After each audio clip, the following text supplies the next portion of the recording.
జగన్మోహన్ రెడ్డి గారు సత్తెనపల్లి వస్తూ ఉన్నారు అంటే, ఆ సత్తెనపల్లి కాన్స్టిట్యున్సీలో పల్నాడు జిల్లాలో ఆయన ఒక పరామర్శకి వెళ్తూ ఉన్నారు, ఒక చిన్న ప్రోగ్రాం పెట్టుకొని పోతున్నారంటే ఎందుకు అధికార పక్షం ఇంత వణికిపోతూ ఉంది? ఎందుకు పోలీసులు ఈ స్థాయిలో ఉలికిపాటుకు గురవుతూ ఉన్నారు? ఎందుకు ఆయనకు అడుగడుగున అడ్డంకులు? నీ పాసుగల ఏ స్థాయిలో ఒక డీజీ ర్యాంక్ అధికారి మానిటరింగ్ చేస్తున్నారు. ఐజీ ర్యాంక్ అధికారులు సత్తెనపల్లిలో ఉన్నారు. నలుగురు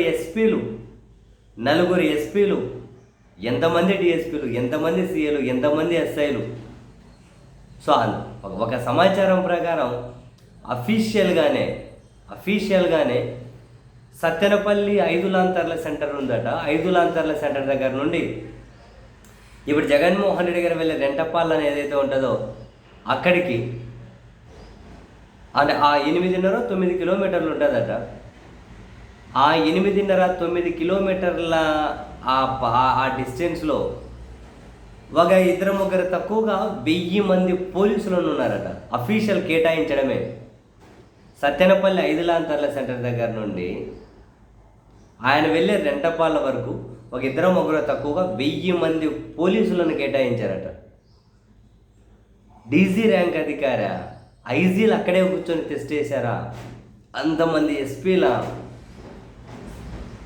అసలు ఎక్కడికి వెళ్తున్నారు జగన్మోహన్ రెడ్డి గారు? అది ఆంధ్రప్రదేశ్లో లేదా?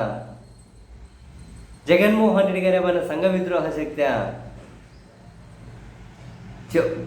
ఎవరైనా కనుక పరిధి దాటితే లాఠీ చార్జ్ చేసి లాఠీలు ఉపయోగించడం కోసం వీళ్ళే కొత్త లాఠీలు తయారు చేస్తున్నారట. కొత్త లాఠీలు అంటే ఏంటి? ఎక్కడైనా వైఎస్ఆర్ కాంగ్రెస్ పార్టీ జెండాలు కట్టింటారు కదా, జెండా పీకేసి జెండాను 2 తుంటలు ఇరిసేసి దాన్నే లాఠీగా వాడుతున్నారట. కాసింత ఏమైనా కనుక రవ్వంత వినకపోతే కార్యకర్తల నాయకులు ఇంకా లాఠీలకు పని చెప్పమని చెప్పేసి ఆ విధంగా కూడా అఫీషియల్గా చెప్పేశారంటున్నారు.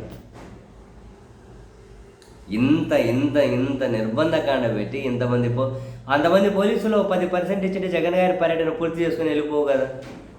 ఈ ఆంక్షలు ఏంటి?